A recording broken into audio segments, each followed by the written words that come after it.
Hello, everyone. It's great to have you here with us today. Um, my name is Brian Bennett. I'm part of the alumni relations team here at Trinity Development and Alumni, and I'm delighted you're joining us for this first episode of this academic year of our Inspiring Ideas at Trinity series. Today, we'll be discussing Drive to Succeed, a graduate's extraordinary journey from front square to Formula One with Kate Dalton, who will be interviewed by Katelyn Davis of Trinity Sport. Before introducing our speaker, a few things to note. This webinar will last just under an hour. There will be a discussion after which we'll open the floor to audience questions. To submit your question, simply use the Q&A button at the bottom of your screen. We encourage as much audience interaction as possible. You're welcome to pop questions in throughout the webinar as you think of them. I'd also like to note that we are using Zoom-generated automatic subtitles for this webinar. If you'd like to turn these subtitles on or off, click the CC closed captions button at the bottom of your screen, then click Show or Hide Subtitles. This webinar is being recorded and will be available for later viewing on our Trinity Alumni YouTube channel. I'd now like to introduce you to our speakers. Katelyn Davis is a final year English and History student from County Galway. She has led several projects and teams that have won national and international recognition, including the Enactus World Cup, Ireland World Cup 2023 team, and the inaugural Racing Pride Aston Martin Diversity and Inclusion Award-winning entry. She is the current head of operations for Formula Trinity, Trinity's Formula student team. And finally, Kate Dalton. Kate is an accomplished brand and marketing expert and currently leads these functions at Aston Martin Aramco F1 team. She has successfully rebranded the team and activated the brand in its new racing era, driving fan base growth and interest, with AMF1 now being one of the F1 fan favorites. Her innovative strategies, especially the AMF1 and TikTok partnership, have set new standards. With prior experience at global brands like Harrods, Tommy Hilfiger, and Calvin Klein, Kate specializes in retail, partnership marketing, brand strategy, and creative direction. Educated at Trinity College Dublin and the London School of Economics, her proficiency in brand transformation and partnership marketing establishes her as a key industry player. I'll hand you over to Katelyn now, and I hope everyone enjoys the conversation. Thank you, Ryan. Hi, Kate. How are you? I'm very well. How are you doing? Yeah, all good. So, you're an alumni of Trinity and you studied geography and sociology. So, were they your first interests, and how did that come about? Yeah, it's actually interesting, I guess, how I ended up studying what I did. I wasn't particularly good in school, I must say. I wasn't great when I was in secondary school. And I had a teacher reach out to me. I think he must have received the alumni email about this chat. He was a previous geography teacher I had at secondary school. And he said, "Oh, I always remember your drawings," because that's kind of all I did. I didn't really focus on much, but I was quite creative and liked to draw and really illustrate like visually what was in my head. So I wasn't super academic, but by the time I did my leaving cert, I really decided I have to focus because I do want to go to university and I do really want to move on in my life and my career, and I believe a degree is really important to that. I was really lucky to get into Trinity. I studied geography and sociology, which I ended up absolutely loving. It wasn't my first choice at Trinity. I think it was my second or third, perhaps, but I'm glad I got into it. I really enjoyed the kind of human geography side of it, sociology as well. It definitely broadened my horizons for sure. I was lucky to study gender studies and things like that I hadn't even considered would be available modules at the time for when I started the course. So yeah, I loved it. And, once I finished my undergraduate, I ended up doing, I don't know what it might be called now, but it was the first year of it then, a business and administration course at a master's level, which was a year long at Trinity as well. And that was amazing. And I think it set me up quite well to enter the professional world. Yeah, and I suppose have you mentioned about your drawings and your creativity? Was marketing always something that you kind of considered to invoke that creativity and imagination, or? Kind of, I guess. I probably didn't realize, when I was doing my master's, for instance, I kind of majored in marketing as one of my core subjects. And I didn't realize the scope of marketing at the time. It was kind of, to me, advertising. And in a way, you could probably distill it down to that even now, even though it's a very nuanced kind of media landscape. But it was the kind of creation of a brand that I got really interested in. And I guess what then came back to me in kind of my creativity and the things that I really enjoyed and was passionate about in my school days and things, was I was able to quite well visualize, what an identity could look like. And that's what kind of led me down the world of brand and building kind of brand strategies and things like that. But really, when I left university, my only goal was to move to a bigger city, not in Dublin. I wanted to go to New York, but I don't think I'd saved enough money at the time. So I went to London, which equally wasn't cheap, but had a little bit more, I guess, flexibility. It was only across the pond, and I had some family there. But I ended up working in an agency, which kind of was my start, in almost like a graduate program. But I was in sales, and I was selling ultimately the services of the agency to other marketing agencies, because the business was kind of set up on the premise that marketing agencies will specialize or comms in particular specifics, where it's digital, whether it's creative, whether it's comms or events. And they're very good at that, but they're not very good at actually marketing themselves more holistically in a B2B way. So our agency offered that support. And what I found was that my kind of academic, I guess, background in kind of that short stint in the master's I did in the world of business, and a little bit of knowledge I'd gained in marketing from a theoretical standpoint, I saw like really in practice then when I started to speak to professionals at that level. And I was talking, I was quite young. I guess I was talking though direct often to MDs and CEOs at agencies, and just really absorbing their language and the way of thinking and the way they kind of I guess looked at different scenarios and appraised them through the lens of be it brand or a marketing message or what have you. So I learned a lot in that phase. I was there about a year. It was very much a stepping stone. And I decided then marketing was a route I wanted to go down. And I then went to Harrods after that. That was kind of a connection I had through a client, and went from there, really. I don't know if I designed my career necessarily, but I'm glad I went down the path that I have. And it's only now kind of in my 30s I start to think about, is there something I'd like to really specialize in? Because I've been quite a general marketeer, I think, in my career so far. Yeah, definitely. It's not a linear progression through like studying from arts and into marketing, I suppose. But it's really interesting to hear how you used all that experience, and like you really were thrown into the deep end, I suppose, talking to all the CEOs, and just using that experience, then bringing that to F1. Like, how did that affect your approach to marketing for it's grown from such a to an international organization? Like, what did you have to do to combat that? There's a couple of different factors, I guess. My transition into the world of sport, or just Formula One, is broader into the world of sport. I'd worked at fashion businesses for 7-8 years or so, and I was definitely a little bit pigeonholed without realizing I was.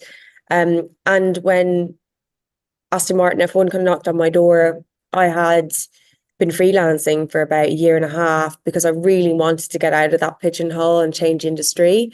And I loved the brand building aspect of my role, but I wanted to kind of find roles where I could have a little bit more ownership and really kind of flex my skills and be challenged. So I started to freelance and work mainly with startups. And in the background, trying to build my own little startup that didn't work, but we won't talk about that. And I loved it. I really did. And I was working with a lot of kind of B2B tech businesses that like had amazing technology, but like that was it. They had this product and it was brilliant. They didn't know how to talk about it, which was a great exercise. And then when Aston Martin, basically I got a message is ultimately how the whole thing started. It was during COVID. I was like sat in my sister's house, the kids screaming in the background, and I just opened a LinkedIn message, and it was to come and interview for this role. And everything kind of went from there. It was definitely a big change for me to go into sport, and I was really daunted at the time because I thought, one, it's very male dominated, and I've worked in a really female dominated industry for a long time. Like, what is the experience going to kind of help me or hinder me? Like, what's it actually going to be like? And then also, I guess, in practical point. There was a lot to learn when it comes to rights holders and the kind of commercial framework of sports marketing that I hadn't kind of understood before. But that took about a week or two to get over, because it's not a complex formula, I guess, the commercial framework.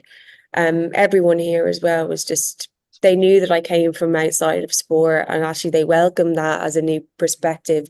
And everyone was amazing in terms of educating me on how things really worked. And the whole point around being daunted, right, is it going to be different? Do I actually have anything to add? It was all mental. So, it wasn't the truth, and I was really able to overcome it quickly, with lots of support from people around me here. But I guess the answer to your question is, how I transitioned, and I guess what I brought to it. Sport is often full of the same people that cycle around to different teams. And I think coming in with a different background, a different perspective, was something that I added, and something that gave certainly our team in marketing maybe a little bit more of an edge. More diversity of thinking started to become really important to the team, and that was why I was a hire. And there's many other people in the team as well who've come outside of sport or come from other series. Because Formula One is very for a long time very rigid in the way it operates. And it wasn't until kind of Netflix and that new era that it started to change a little bit and modernize. And I guess as a professional in the sport, I'm probably part of that era. Did you ever have an interest in the sport before you joined, or was it a spur of the moment type? I was a mix. Like I would say the dominant color in my house has always been red in terms of sports teams. Man United, Ferrari. I can't think of anyone else at this point, but that was it. They're my dad's teams, so they're our teams. And I saw you'd sent across a few notes early in the week, and one of the points was I'd been into before, and I'd mentioned my dad as being a bit of a force. And I guess when I was young, finding common ground with my father, as with I'm sure many young girls and boys as well, it can be difficult because people like him, I guess, like that, opening up about certain topics. Sport is just one of those things you can talk a bit more fluidly about. So I'd find supporting the same team as him and finding out what the results were a good way to have conversation and to build a relationship. But actually, I think as well in our household, we always had sport on in the background, and Formula One was one of those that kind of was always on all day on a Sunday, and I couldn't really figure it out why, but obviously I know now because it takes time to do 60 laps. But I think one thing over the years, in my teenage years, I was really enamored with the brands and the kind of glamour of it.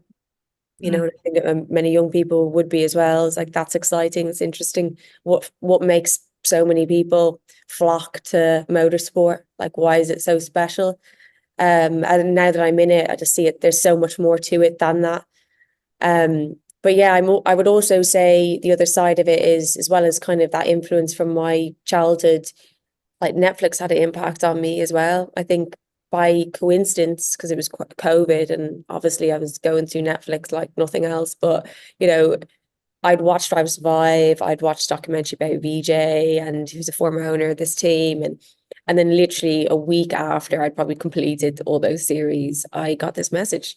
So it was kind of like just worked perfect timing. So I was too kind of brought in that sense as well to the whole story of Formula One and all the personalities. Yeah, it's definitely like you did arrive at the right time with creating like the special and showing how special the sport is to everybody. Like with the Drive to Survive, I know that was like probably the pinnacle of everybody knowing about the sport and having a lot of more awareness of what the teams are. And I suppose it was the team was Racing Point when you joined in 2020. Yeah, so I was able to track their story through Drive to Survive. And I was just wondering, like, from a marketing perspective, how much say does the team have in their portrayal and their messaging in that Netflix show? And not a lot, to be honest. We don't have a ton of editorial control.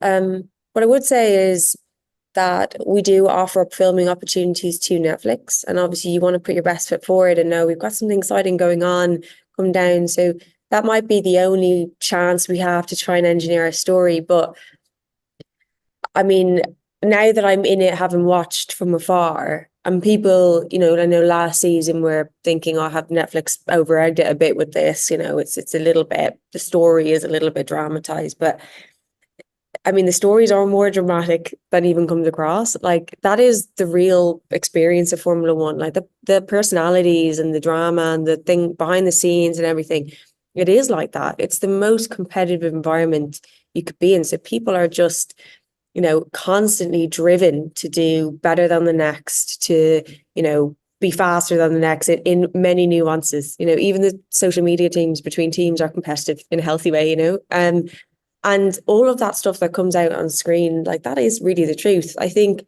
obviously with any production company and with Netflix, they really do want to dramatize the compelling moments, but if they weren't actually there, they wouldn't have anything to storytell about. And Netflix does a good job of being a neutral storyteller, which when you look at team socials and things like that, they're obviously a little bit more self-interested. They want to really get the best stories out there, but Netflix does a great job of kind of being neutral in the middle.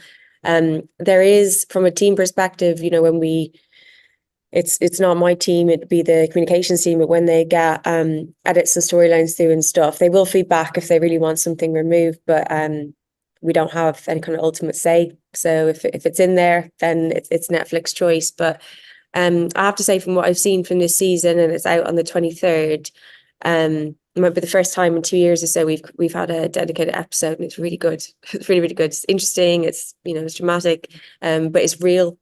My experience, the team so far, I think they did a good job of pulling that together. Yeah, it's so lovely to have one episode for your own, because like F1 races can be so like unpredictable and anything can happen. How would you handle like a typical race weekend and all the challenges it would pose, like poor results or unexpected incidences on track? Or Yeah. So I guess there's a couple of answers to this, really. In my world and kind of brand management, it starts way ahead of time. So before the season starts, the end of last year, for instance, we are doing a lot of work on researching the audience, the sentiment for the team, sentiment around the brand and our partners, and really then looking for what the reality is with the team. What do we think performance is going to look like next year? How are the race team doing? What are they saying to us? What seems authentic? What is authentic to us? And ultimately, we try and develop then a narrative, or a message or marketing message that then we can build around. This year, and it's very much true to this team, we're talking a lot about focus, because this team has always been focused on what matters. I mean, I'm sitting in a building here that wasn't here 18 months ago or so. This team used to operate out of basically a couple different modular buildings just across the road, and now we're in I think it's 250 million pound campus. We're just in building one of this. It's 3 parts. And the size of the previous operation that this team had is about the size of the new canteen and gym that we're going to have. So we've made so much progress, but it's because of the kind of focused effort on the team, from Lawrence Stroll's point of view and all of us, to potentially win a championship one day. Like, that's what we want to do. We want to win a championship. So we talk a lot about focus, and basically, in answer to your question, for my team, we think about what is the narrative for us this year that can be resilient to moments of poor track performance, if that happens, or mistakes or problems. What's resilient? Because if you leave the audience, in my case, we talk a lot to fans and media. If you leave your audiences kind of only reliant on what happens on track as their perception of you, and they have nothing else to go on, then you're in a really risky space. You're only as good as your last race. You're only as good as your last punch, or whatever it is. That's what they say in sport. So what my team tried to do was really build up a narrative and a message in this team to drive perception that, sure, ups and downs happen on track, but actually they have a vision and they will win one day. So that's really important to us to work on. And when things happen over the weekend, yeah, it's been a real learning for me to understand how that works in Formula One, because it's one of the more dangerous sports. And first and foremost, if anything happens on track over a weekend where a driver may be injured, there is a very, very specific process in place to deal with it. That's very considered. First and foremost, have to check if the driver is okay, and we don't say a word to anyone until we know that. And then there's a kind of line of a comms procedure to support in that instance.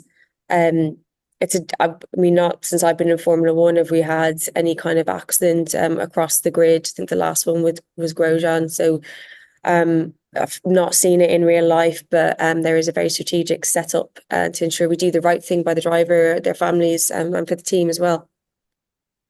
Of course, yeah. And you were talking so much about focus, and I would say, like, from an outsider's perspective, I would think that Aston Martin is one of the few teams on the grid that has such a focus on sustainability in particular, and also inclusion.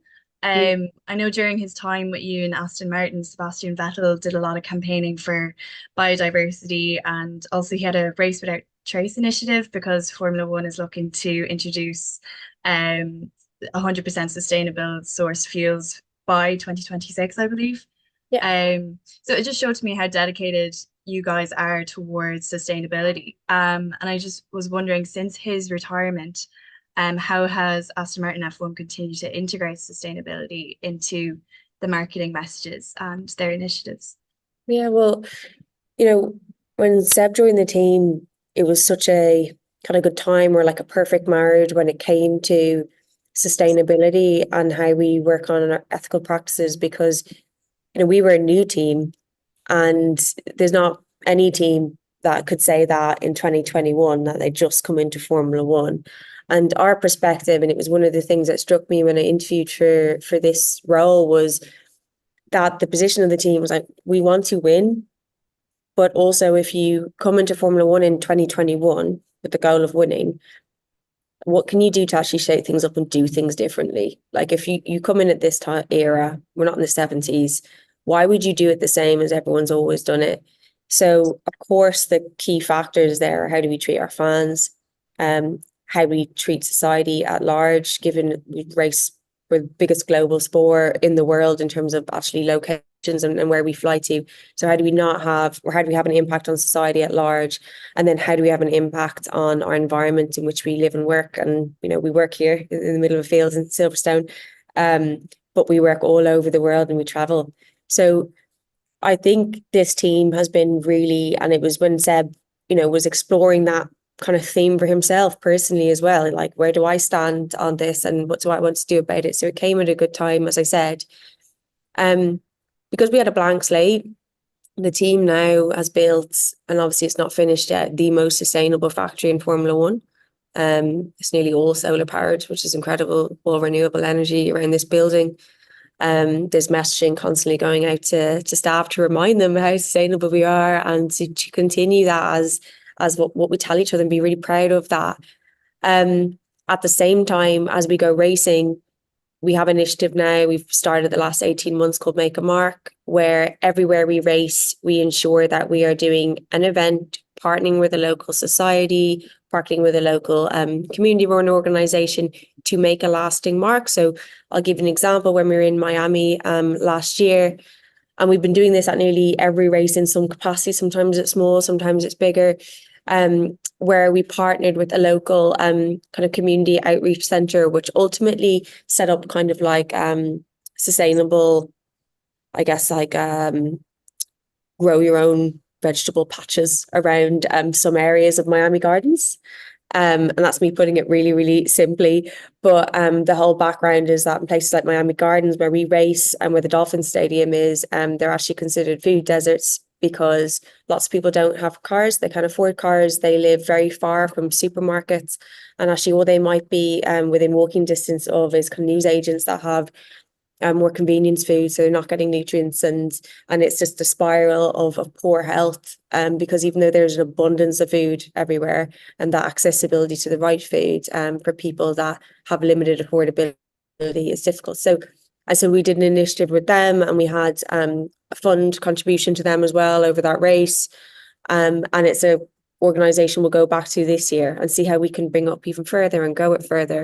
And then we also do the litter picking and things like that. So I think at the roots of it, and what I care about as being an employee of this team, is that what the team is operationally doing to become more sustainable.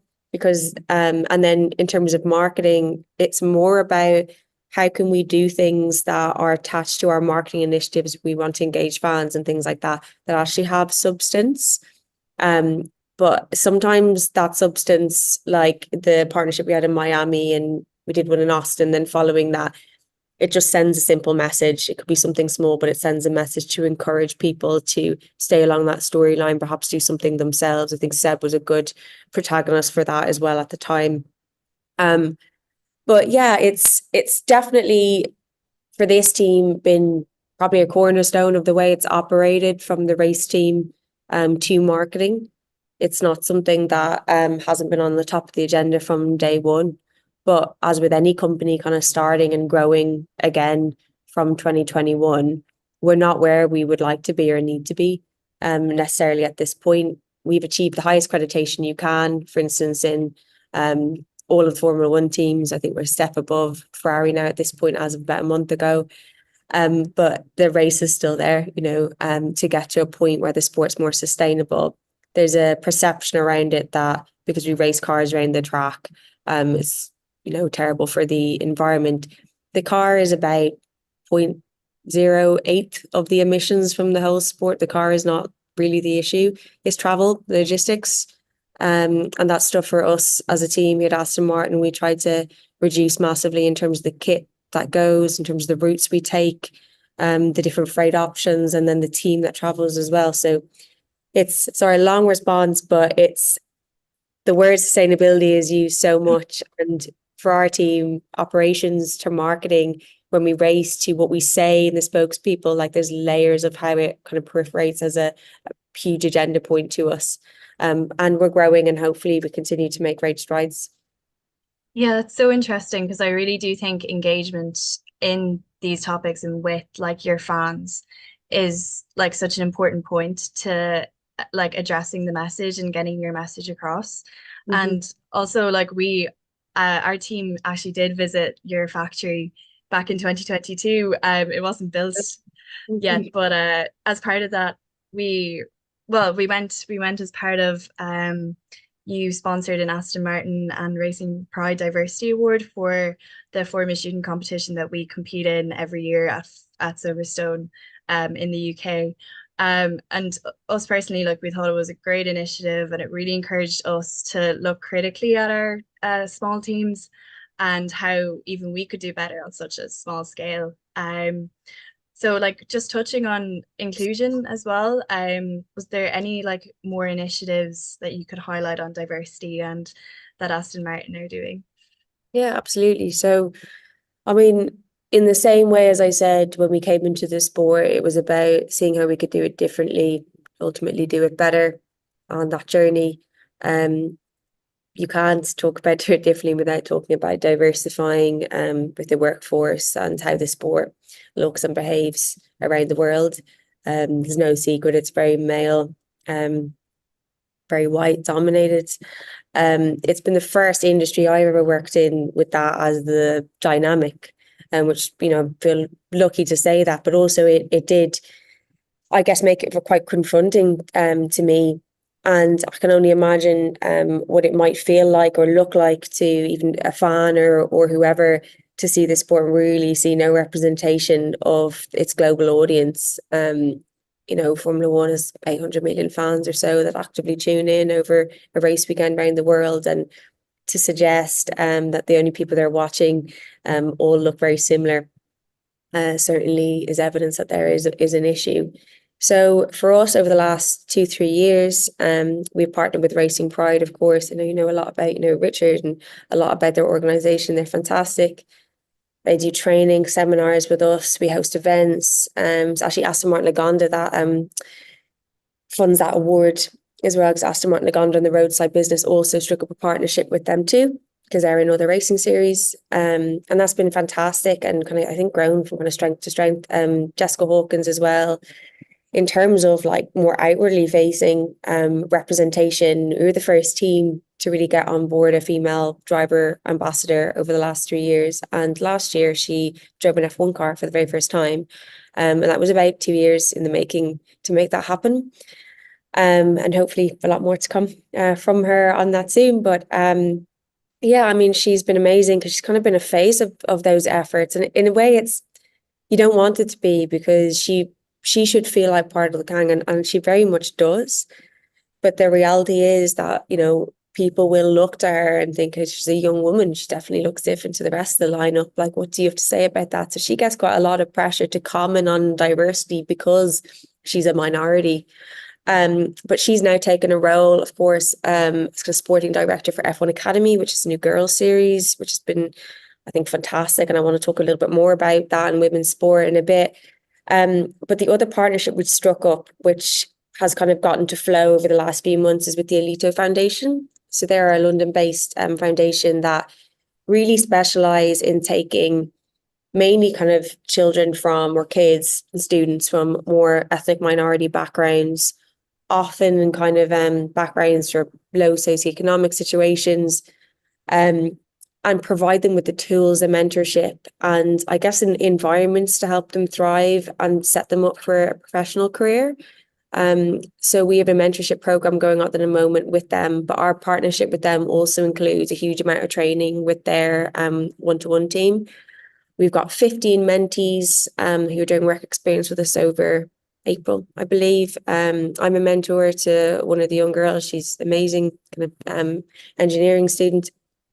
And I think it's initiatives like that. I mean, you talk about doing things at your level at Trinity, but it is that grassroots level. It is younger generations who will make all the impact. And if you can do things now that change mindsets, even to the point where we don't have to consider these things because it's so natural and everyone feels included, it's all a step towards that. So I'm quite proud of what the team has done.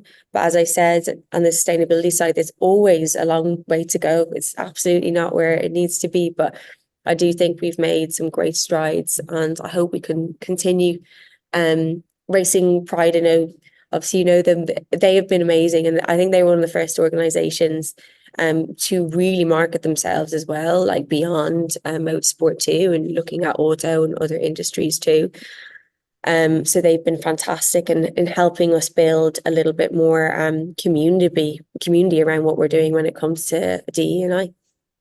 Yeah, definitely. And I'd say Jess, for one, is such a huge role model, I suppose, because she has been speaking so openly about everything. And just touching on like women in motorsport more specifically, then, like, what would be the challenges that are not as obvious as cracking into a sport that is so male dominated? Like, what would you find is maybe more the niggling aspects like remaining?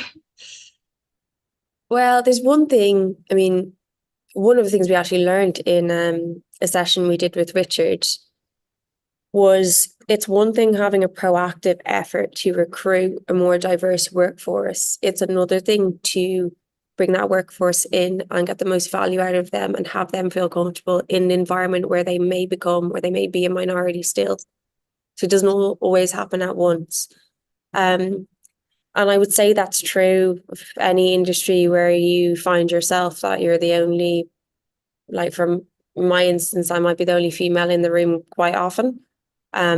Is that both from kind of internally in my own head and perception of how I might be perceived, like because of my gender, and also maybe the environment it's creating without people realizing can be something to overcome. Like, definitely I felt in Formula One, certainly when you go trackside, like it's super masculine, you know, it's very like male dominant, but it doesn't feel an unwelcome place at all. It doesn't, but it's just noticeable. And then in a way, I'm sure, you know, we could relate to each other on that level in different ways too. You know, we're both female, and I think you just kind of notice it, and it has a little bit of an impact on you. It starts to tell you a story, whether it's true or not, and gets into your head. So there is things to overcome, like making sure there's a very comfortable environment for people, that people feel welcome, and really encouraged to be themselves and not feel like they have to fall into what their colleagues are doing, that they can really, really be themselves.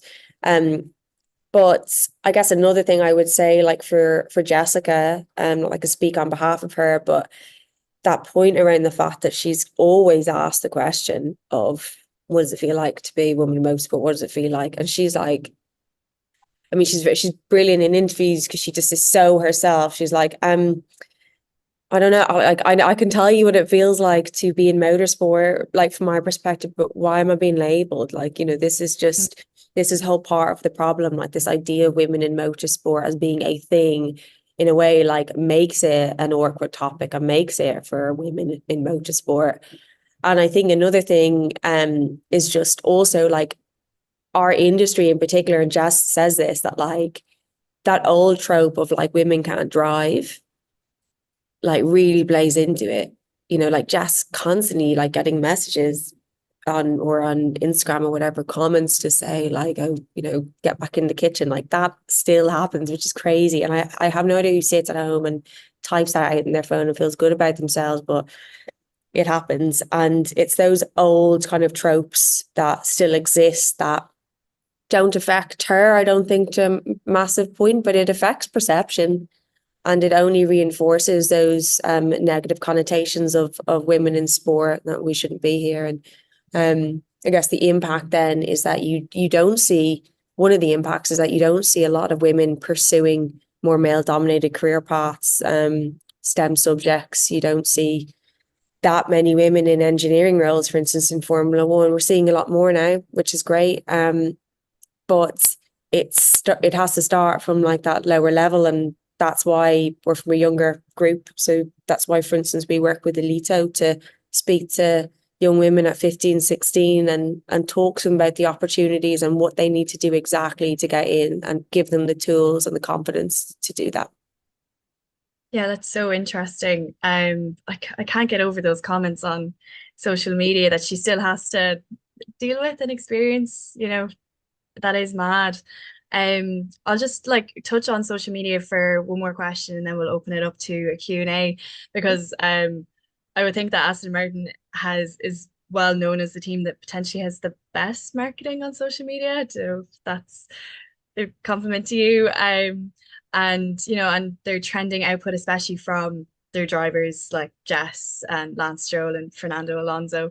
I was wondering, like, you've mentioned before that the F1 fans more so follow drivers through teams rather than opposed to teams themselves. And so how does like the team manage contributions from their drivers themselves on TikTok? And how do you still maintain like the team messaging? And I think Aston Martin is quite authentic on TikTok. And I was just wondering, how do you still maintain that as well? It's a long question, but No, it's fine. Well, I think the first thing is, yeah, when I joined the sport, that was very much the consensus is that people will follow drivers, and that's where you get a lot of your kind of favorability from, is what who your talent are.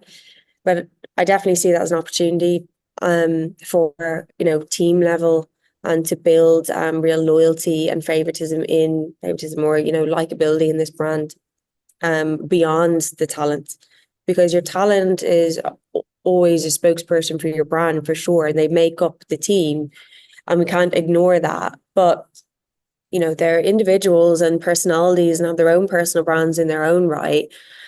So attaching yourselves too much to your drivers, in a sense, could not be conducive to kind of long-term growth from a team standpoint. So we very much try to strike a balance between, like, we as a brand have a strong, consistent personality.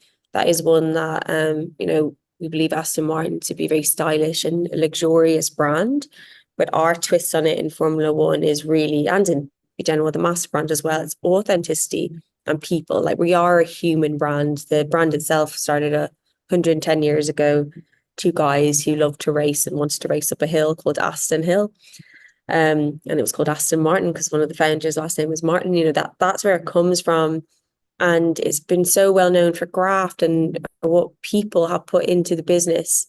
And we carry that forward into Formula One. Like, without people, without the fans, the teams, all the people that work on the tiny details, it kind of wouldn't be that amazing well, it wouldn't be an amazing race also, but it wouldn't be that kind of entertainment that people love from Drive to Survive and stuff. It's really about a lot of personalities and authenticity.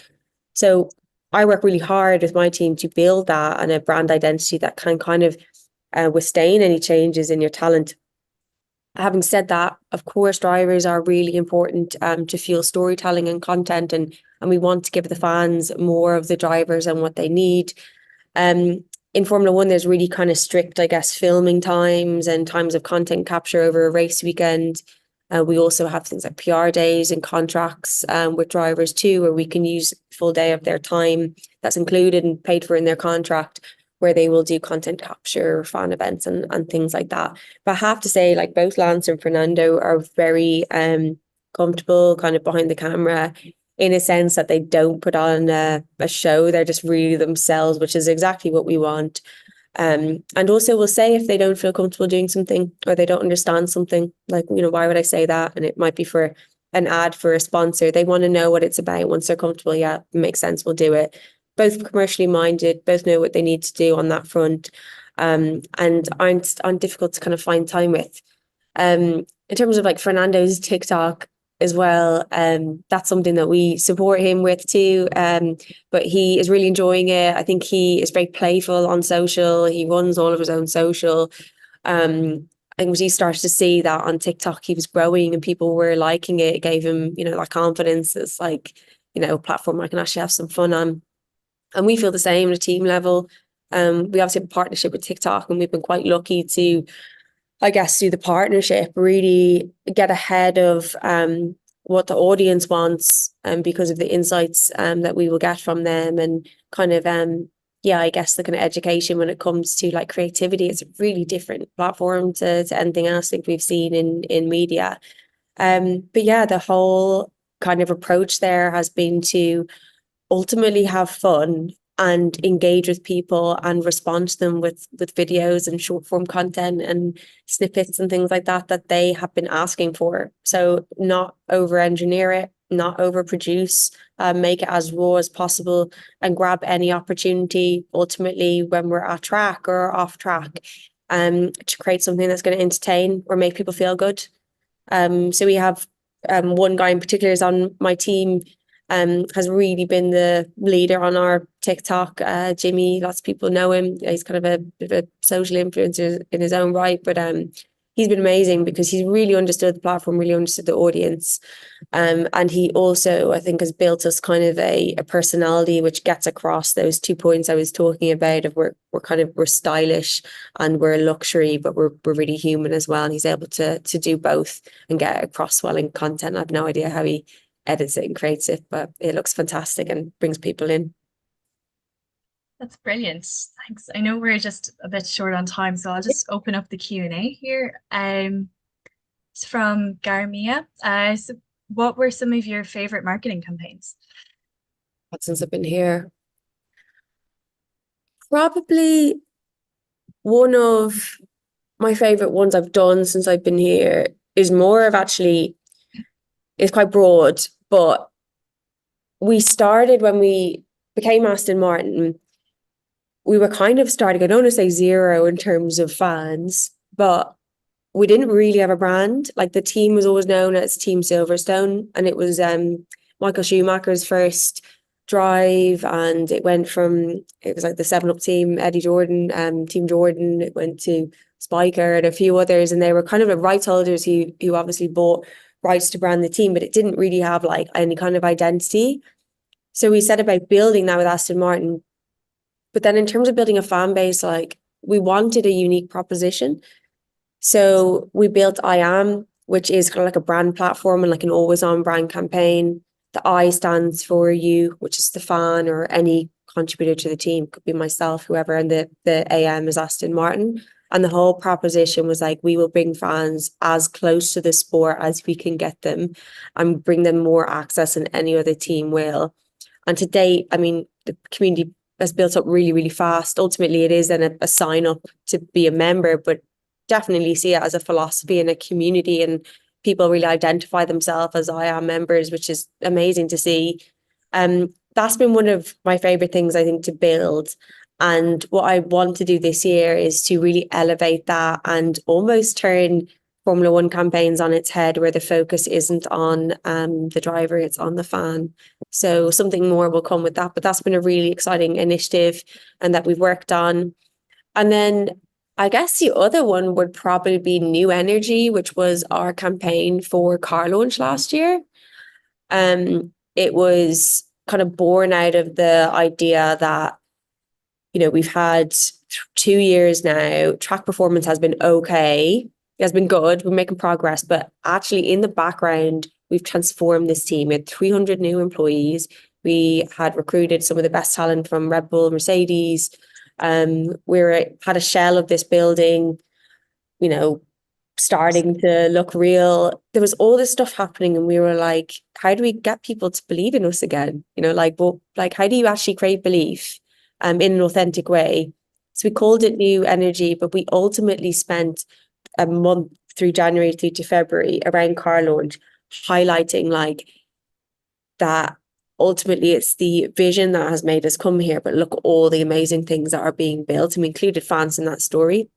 And I loved it because it just felt really real. You could get behind it and believe it yourself. Often marketing campaigns are there to sell something, but it's very different when you're in sport, because your campaigns are really about people buying into your spirit and caring and following you. They don't have to transact. So there's something kind of rewarding and satisfying in that. And that was probably my favorite one. But I'm now thinking, was the question like broader than the team? Or are we just talking about the own campaigns we do? I'm unsure. I think it was open, but I sorry. I have to think of another one that's good. I would say the campaigns that I guess get most excited by, which probably most marketeers do, are those really reactive ones. So like the power cuts to New York and the Oreo response on Twitter. Like turn the lights off and dunk your Oreo and things like that. When you see that, you think, oh God, like, you know, it's that reactive response that's really clever. And again, the whole point is that it provoked a laugh, and that's all it was there to do. And like provoke a laugh so that people feel good about you. And if you're able to do that in quite simple ways, I think that's incredibly clever marketing. What I'd like to see more of from all brands, and hopefully it's something that we continue to bring into the way that we operate, is that marketing campaigns do have substance, in the sense that they really bring something positive to people, because they're there to make people consume and spend money, consume attention. Customers should be rewarded for that at the same time. So finding ways to give back is, I think, a really, really important thing to continue be including in the way brands market themselves. Definitely. Okay, we'll have one more question from Emer. What advice does Kate have for women looking to establish themselves in leadership roles within the high-paced world of Formula One marketing? How can women establish themselves in the high-paced world of marketing? Sorry, if they're in Formula One already, or they want to get into Formula One? I suppose. I'm trying to find the questions at the end of it. Probably breaking into Formula One, I would say. Breaking into Formula One. What I would say is, if you are a fan of Formula One, and I get this question a lot from fans, are thinking, I don't have relevant experience, for instance, how can I get noticed? Or the way that Formula One has kind of grown over the last few years has been, you know, down to the growth of fans and growth of interest and how open it's been. And I would say to anyone who is a fan at whatever level, do not underestimate, especially if you want to get into marketing or comms or have you, the knowledge that you have as a fan. You know, you have the keys to what we want to understand. What do fans want? How can we engage them more? How can they spend more time with us, whatever that looks like? How can they, you know, spend more money, or these other metrics we might look at to really gauge a level of fan. And I think it's like that is one of the key things I would say to anyone, is do not underestimate what you can bring to the table with your own fandom. The other thing I would say is, like, being kind of a young woman trying to get into a career, especially in motorsport, there are so many like blogs, forums, communities online that you could be part of. You don't have to put yourself out on social media or whatever to be part of communities. You know, Girls Across the Grid is a great one I'd call out. We work with them quite often. They've got relationships now with many of the teams, which means they have inroads as well into motorsport. And you don't know till you join a network or community what that community can do for you. Always say to people, you know, your network is your net worth. It's really important to build relationships within the community, and you never know where you might find the one that's going to open a pathway for you. And then the last thing I would say, so don't underestimate your experience, your knowledge, join networking groups and communities, even if they're completely online based. And then the final thing, which may not apply to everyone, but something I struggled with, is get out of your own head about the perception of being a woman and motorsport not having many women, to put it very bluntly.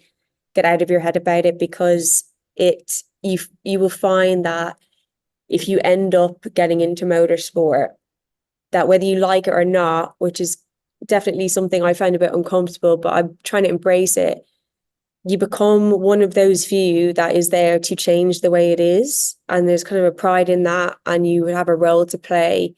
And if there weren't people like you pushing on and forgetting all the status quo stuff and what we usually see and hear, then nothing would change. You've got to be in the game or play the game to try and change it. Yeah, so interesting and really insightful. We'll take a question from Anthony. Hi, Kate. You've worked in high-end fashion and now Formula One. Is there another area or industry where you would possibly like to work in the future? I think I'd like to stay in sport. I think so. I think sport's kind of my new world now. I think if I was to go outside of sport, I'm very interested in auto. And I see someone's mentioned, Aston Martin and its long legacy in racing, of course, I'm aware about, and its long legacy in creating beautiful cars that can do amazing things. And it's really transforming as well, going from kind of luxury, high-end design to a lot more high-performance vehicles in its commercial range. So really interested in that space, but I'd love to stay in sport. Like I mentioned, very interested in women's sports and how commercially that's growing. I think it's been suggested it'll reach over $1 billion this year, which in the grand scheme of things is a very small percentage. I think men's sports is probably worth 500, 600 billion. But having said that, what that kind of growth represents is people have started to recognize the value in women's sports. So it's not just an add-on to men's sports. So hopefully it will grow at an even faster pace. So I'd like to stay in sport, potentially work in a new area, new sports that are trending like paddle and things like that, quite interesting to look at. But yeah, I've found a really rewarding space when it comes to fan engagement. I used to work obviously in fashion. Number one priority was to sell handbags and to make it very reductive, but it was that there's something very different and very personally satisfying when actually you're making a difference to people's lives, in the sense that they enjoy their sport as part of their identity, and you can give them more and you can give them a better experience of it. So that's really special. So I definitely like to stay within the sports industry if possible. Great to hear. And I see a lot of comments wishing you the best in your future endeavors as well. I'll just take one more question and then I think we're nearly out of time, so I'll bring it back to Brian. This is from Amy. Can I ask if Kate could give herself younger self advice? What would it be? Oh my God. Better choice in boyfriends would be one. Definitely. I think even now I've really found that my kind of career development and my personal development have come really hand in hand. And I wish I had, and I would tell my younger self to work a little bit more on my personal development early on in life, in the way that in the workplace or in university, you're thinking critically about different subjects. I think treat yourself like that a little bit more as early as you can. Recognize and be conscious of how things make you feel and explore that. I definitely took paths in my life that were drive by other people kind of telling me maybe you should do that, or you're good at that, or whatever, even though maybe I was doing something that wasn't really making me feel good or wasn't making me feel valued. Like, some early jobs I was taking and things I was doing jobs thinking, yeah, this is a good thing to do, but actually it wasn't rewarding and didn't really give me much. I would say to my younger self to just listen to myself and my body and the way things are making me feel a lot more, and just think critically about the why. Why is that? To really help shape like your purpose, because you can get to age of my now in mid-30s and think like, oh, do I actually enjoy what I'm doing? Am I here for the right reasons? Like all those questions will come up. The more assurance and the better you know yourself at a younger age, or you try to, is really going to help you in your decision making, and not just in work, but I make the point about boyfriends, in your relationships and the choices you make as well, that shape your life. So yeah, that's what I would say. Yeah, it's a pretty real answer. It's something that I would definitely be reflecting on in final year as well. Kate, thank you so much for sitting down for the past hour with me. I know it's a long interview, but yeah, thank you so much. It was so insightful, and I'll take it back to Brian, I suppose. Oh, thank you so much. Okay, Katelyn, thank you so much for that. That was a really interesting conversation. And I know you guys are both super busy, so I really appreciate you giving up your time and your schedule. So thank you very much. I'd like to thank all my colleagues in the alumni office for making today's webinar possible. And I'd like to thank everyone who joined us for this conversation. Thank you. I'm going to share my screen again and to talk about our next webinar. So we will be back on Wednesday, the 28th of February between 1 and 2 p.m. with Battling Through Workplace Burnout, Why It Happens and How to Build Resilience with Jack Kavanagh. If you have questions about this webinar or anything else in the alumni office, please email us at alumni@tcd.ie. Thank you again for joining us, and we'll see you again next month.